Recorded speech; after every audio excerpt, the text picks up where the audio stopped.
अस्सलामुअलैकुम, welcome in way towards mathematics. आज का हमारा टॉपिक ऑपरेशन रिसर्च से रिलेटेड है। ऑपरेशन रिसर्च के हम डेफिनेशन देखेंगे, एप्लीकेशंस देखेंगे, टेक्निक्स देखेंगे कि हमने मैथमेटिकल मॉडल को कैसे सॉल्व करना है और थोड़ी सी और चीज़ें। तो सबसे पहले डेफिनेशन देख लेते हैं। Operation research deals with problems concerning the best utilisation of limited resources.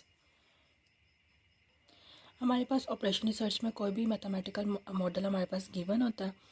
हमने बेसिकली क्या करना होता है, हमारे पास जो लिमिटेड रिसोर्सेज जो होते हैं ना, उनको देखते हुए हमने अपनी कॉस्ट को मिनिमम करना होता है और हमारी जो प्रॉफिट है उसको मैक्सिमाइज़ करना होता है। तो आगे मैं जब मैथमेटिकल मॉडल लिखूंगी तो आपको उससे ज़्यादा समझ लग जाएगी कि हम कौन कौन सी टेक्निक्स अप्लाई करके तो इस तरह के क्वेश्चंस को सॉल्व कर सकते हैं। एप्लीकेशंस देख लेते हैं। हमारे पास ये एग्रीकल्चर में यूज़ होता है, ट्रांसपोर्टेशन में यूज़ होता है, मैन्युफैक्चरिंग में यूज़ होता है, टेलीकम्युनिकेशन में एंड हेल्थ केयर में। अब हमारे पास नेक्स्ट स्टेप है कि हमारे पास टेक्निक्स क्या हैं कि जिनको हम यूज़ करते हुए मैथमेटिकल मॉडल को सॉल्व करेंगे। फर्स्ट टेक्निक हमारे पास है लीनियर प्रोग्रामिंग, नेक्स्ट है integer programming, network programming, dynamic programming, nonlinear programming. हमारे पास लीनियर प्रोग्रामिंग के थ्रू भी हम सॉल्व कर सकते हैं। हमारे पास जो फ़िलहाल कोर्स आउटलाइन है वो लीनियर प्रोग्रामिंग है, नेटवर्क प्रोग्रामिंग है एंड डायनेमिक प्रोग्रामिंग है।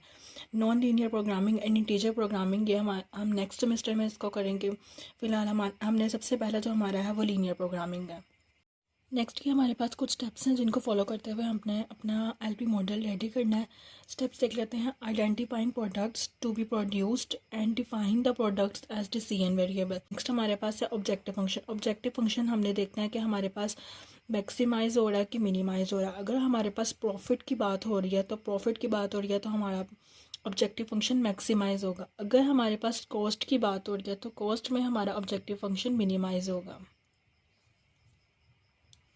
नेक्स्ट हम देखना है कि हमारे कॉन्स्टेंट्स किस तरह के हैं, लेस देन इक्वल में आ रहे हैं, इक्वल में आ रहे हैं या ग्रेटर देन इक्वल में आ रहे हैं। तो उसके लिए हमने देखना है, अपनी स्टेटमेंट को पढ़ना है और उसमें देखना है एट लीस्ट का वर्ड, एट मोस्ट का वर्ड, मैक्सिमम का वर्ड या अवेलेबल का वर्ड। इन चीज़ों को हमने देखते हुए हमने डिसाइड करना है कि हमारा जो कॉन्स्टेंट है वो लेस देन इक्वल में आएगा, ग्रेटर देन इक्वल में आएगा या इक्वल में आएगा। और सबसे लास्ट हमारे पास है मैथमेटिकल एक्सप्रेशन। हमारे पास कॉन्स्टेंट्स का तो हमें पता चल गया कि हमारे पास किस तरह के हैं, वो लेस देन इक्वल में, ग्रेटर में है या इक्वल में है। उसके बाद हमने मैथमेटिकल एक्सप्रेशन लिखना है। ये हमारे पास कुछ स्टेप्स हैं जिनको हम यूज़ करते हुए हम मैथमेटिकल मॉडल बनाएंगे। अब मैं आपको एक क्वेश्चन सॉल्व करके दिखाऊंगी, उससे आपको जल्दी समझ लगेगी कि हमने एक मैथमेटिकल मॉडल को यूज़ करते हुए हमने लीनियर प्रोग्रामिंग मॉडल कैसे बनाना है। स्टेटमेंट को पढ़ लेते हैं। A manufacturer of wooden articles produces chairs and tables which requires two types of inputs, mainly would and labour. The manufacturers know that for a table, 3 units of wood and 1 unit of labor are required, while the chair 2 units, while for chairs 2 units of wood and labor required. The profit from each table is rupees 20 and rupees 16 for chair. The table resources for a manufacturer are 150 units wood and 75 units of labor. The manufacturer wants to maximize his profit. अब manufacturer चाह रहा है कि उसका जो profit है वो बढ़े, तो हमारे पास जो मैक्सिमाइज़ या मिनिमाइज़ हमारे पास होता है ऑब्जेक्टिव फंक्शन में, तो ऑब्जेक्टिव फंक्शन हमारे पास मैक्सिमाइज़ हो जाएगा। अब हमने फॉर्मुलेट करना है अपना एलपी मॉडल, यानी कि हमने एक मैथमेटिकल मॉडल बनाना है। तो उसके लिए हम डाटा को कलेक्ट कर लेते हैं, डाटा को एक टेबल में लिख लेते हैं, उसके बाद हम उसको लिख लेंगे एलपी मॉडल की फॉर्म में। सबसे पहले हमने आइडेंटिफाई करना है कि हमारे प्रोडक्ट्स कौन कौन से प्रोड्यूस हो रहे हैं, तो वो हमने फाइंड करने हैं। तो हमारे पास जो जो हमारी मैन्युफैक्चर कंपनी प्रोड्यूस कर रही है वो एक चेयर्स हैं और नेक्स्ट हमारे पास टेबल्स हैं। तो हम यहाँ पे लिख लेंगे चेयर्स एंड टेबल्स। और जो हमारे पास रिक्वायरमेंट्स है वो हमारे पास वुड की है, और ये यहाँ पे नेक्स्ट हमारे पास ये गलत लिखा हुआ है। सेकंड जो हमारे पास रिक्वायर्ड थी वो हमारे पास लेबल है। हमने प्रोड्यूस करनी है दो चीज़ें, एक हमारे पास है चेयर और दूसरी हमारे पास है टेबल, जिसके लिए हमें रिक्वायरमेंट्स क्या हैं, हमारे पास रिक्वायर्स हैं उसके लिए वुड एंड लेबल। तो जो रिक्वायरमेंट्स हैं वो हमने यहाँ पे लिख ली, वुड एंड टेबल, और जो प्रोड्यूस करनी है वो यहाँ लिख ली, chairs and wood and labour, chairs and tables. उसके बाद हमने देखनी है वैल्यूज़ देखनी है हमने इनकी। हमारे पास चेयर्स के लिए ये देखिए यहाँ पे, the manufacture now that for a table 3 units of wood and 1 unit of labour are required.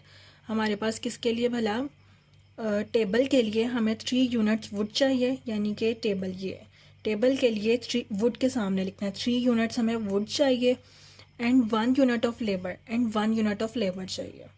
Next हमारे पास क्या गिवन है, 4 चेयर्स।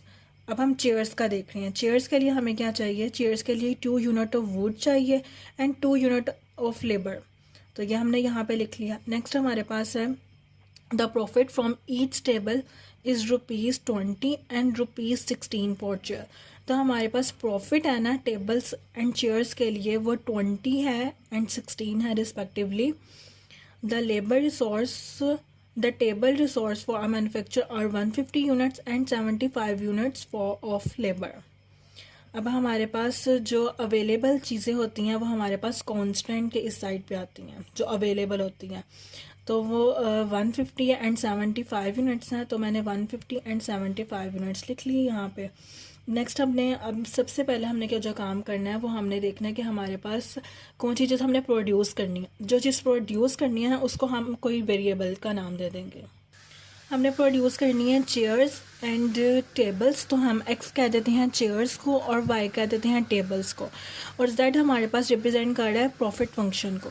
तो एलपी मॉडल हम कैसे बनाएंगे, हमने हमारे पास प्रॉफिट है, मैंने आपको बताया था प्रॉफिट हो तो हमने उसको मैक्सिमाइज़ करना होता है, कॉस्ट हो तो हमने उसको मिनिमाइज़ करना होता है।